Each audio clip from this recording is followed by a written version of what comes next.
আসসালামু আলাইকুম। সংবাদে আপনাদের সবাইকে স্বাগত জানাচ্ছি। আমি ফিরোজ তোহা। শুরুতেই সংবাদ শিরোনাম। বাংলাদেশের সর্বশেষ গুরুত্বপূর্ণ আপডেট সংবাদে আপনাকে স্বাগত। শুরুতেই সংবাদ শিরোনাম, পরে বিস্তারিত। শুরুতেই জানিয়ে দিব, গুলি করে মরে একটা, আহত হয় একটা।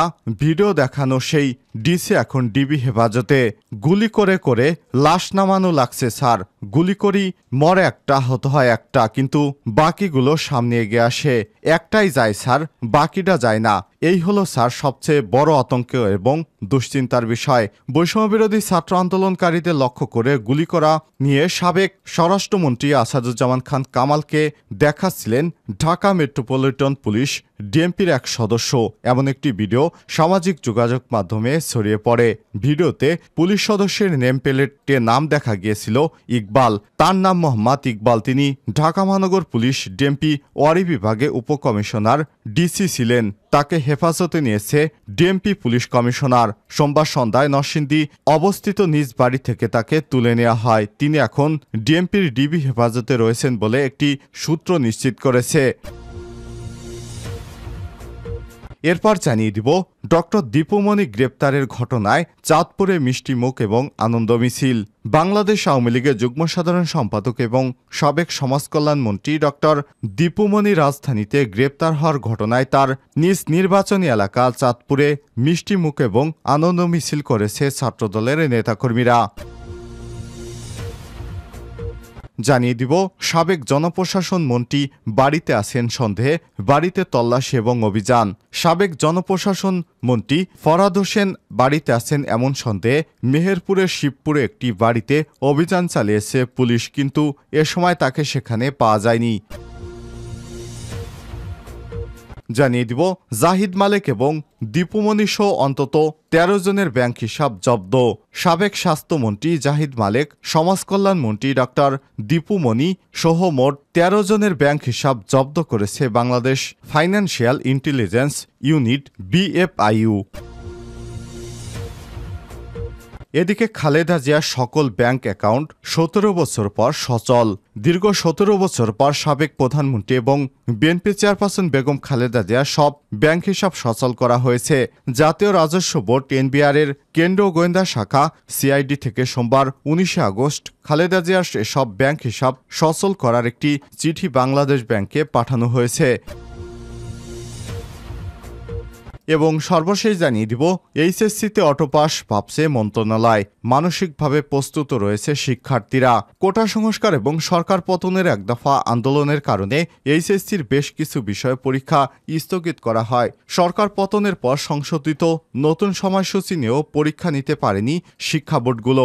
অন্তর্বর্তীকালীন সরকার গঠনের পর স্থগিত আবার সময়সূচি প্রকাশ করা হয়, কিন্তু তাতেও বোধহয় বিপত্তি, কারণ অধিকাংশ শিক্ষার্থীর দাবি আন্দোলনে অনেক সহপাঠী নিহত হয়। পরীক্ষা দিতে পারা মানসিকভাবে অপ্রস্তুত তারা।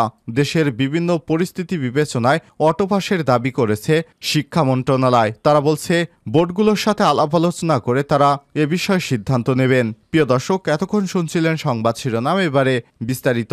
তবে তার আগে বন্ধুরা, অনুরোধ থাকবে সংবাদটিতে একটি লাইক দিন। এই চ্যানেলে আপনি নতুন হয়ে থাকলে আমাদের সংবাদটি দেখতে দেখতে চ্যানেলটি সাবস্ক্রাইব করে রাখুন, যাতে করে বন্ধুরা আমাদের পরবর্তী লেটেস্ট আপডেট সংবাদগুলো সবার আগে আপনার কাছে পৌঁছে যায়। কমেন্ট করে আপনার মূল্যবান মতামত জানিয়ে দিন আপনি বিশ্বের কোন দেশ থেকে আমাদের সংবাদটি দেখছেন এবং শুনছেন। এবারে বিস্তারিত।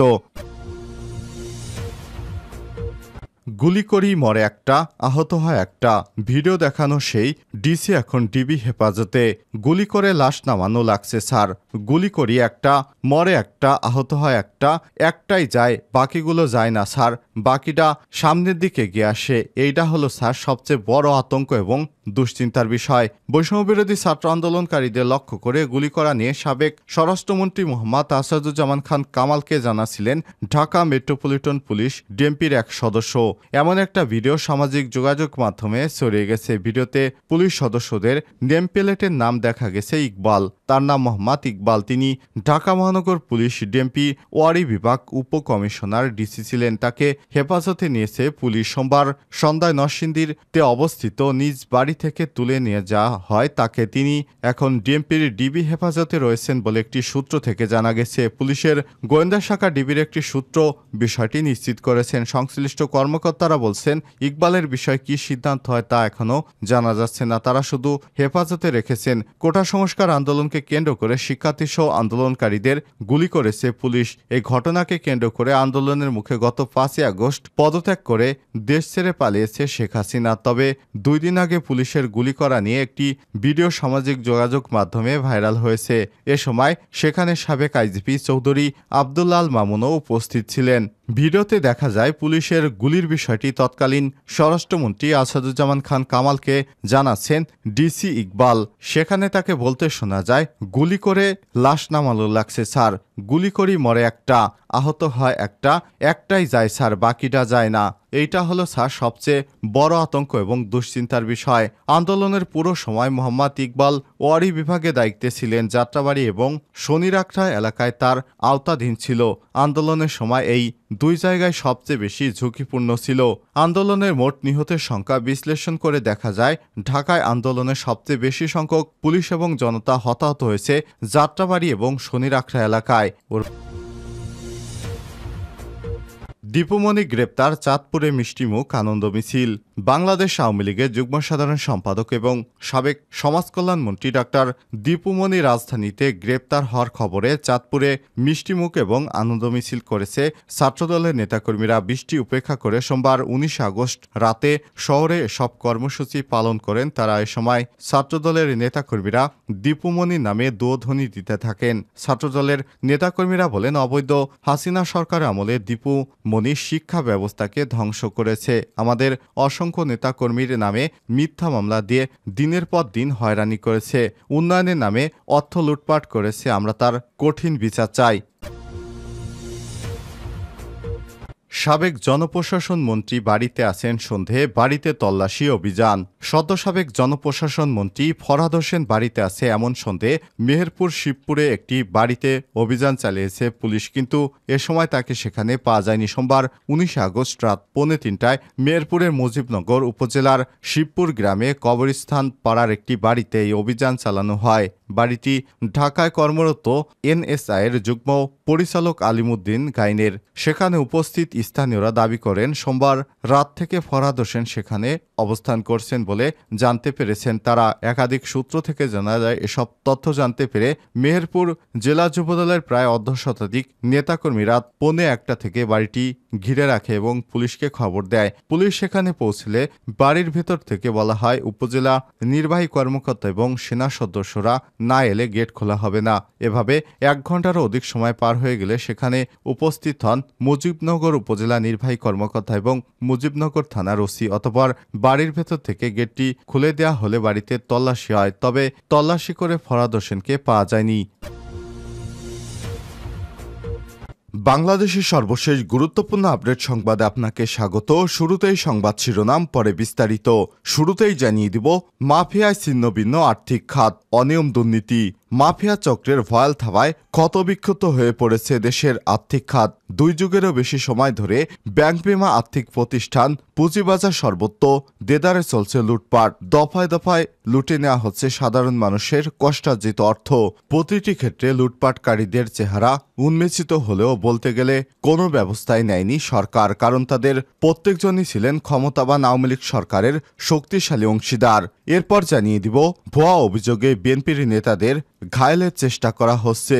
ক্ষতিগ্রস্ত দুর্নীতি নেতাকর্মীদের খোঁজ নিচ্ছেন তারেক রহমান। জানিয়ে দিব, প্রথম দফায় দুদকের জালে 41 এমপি মন্ত্রী, অনুসন্ধান করবে বিশেষ তদন্ত দল। এদিকে 988 ভাইস চেয়ারম্যান এবং মহিলা ভাইস চেয়ারম্যানকে অপসারণ। 988 উপজেলা পরিষদ ভাইস চেয়ারম্যান এবং মহিলা ভাইস চেয়ারম্যানকে অপসারণ করে প্রজ্ঞাপন জারি করেছে সরকার। জানিয়ে দিব, ঢাবি রেজিস্ট্রার পদে আলোচনায় 1/2 ডজন কর্মকর্তা।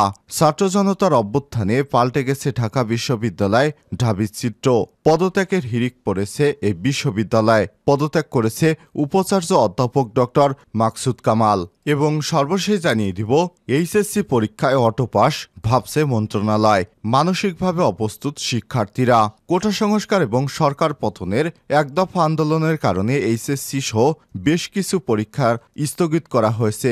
সরকার পতনের পর সংশোধিত নতুন সময়সূচি দিয়েও পরীক্ষা নিতে পারেনি শিক্ষা বোর্ডগুলো। অন্তর্বর্তীকালীন সরকার গঠনের পর স্থগিত আরও সময়সূচি প্রকাশ করা হয়, কিন্তু তাতেও বাদে বিপত্তি। কারণ অধিকাংশ পরীক্ষার্থীর দাবি, আন্দোলন অনেক সহপাঠী নিহত হয়, পরীক্ষা নিতে তারা মানসিকভাবে অপ্রস্তুত। দেশের সার্বিক পরিস্থিতি বিবেচনায় অটো পাসের দাবি তাদেরও। যদিও শিক্ষা মন্ত্রণালয় বলছে, পরীক্ষা এবং শিক্ষা বোর্ডগুলোর মতামত শুনে এ বিষয়ে সিদ্ধান্ত নেওয়া হবে। প্রিয় দর্শক, এতক্ষণ শুনছিলেন সংবাদ শিরোনাম, এবারে বিস্তারিত। তবে তার আগে বন্ধুরা, অনুরোধ থাকবে সংবাদটিতে একটি লাইক দিন।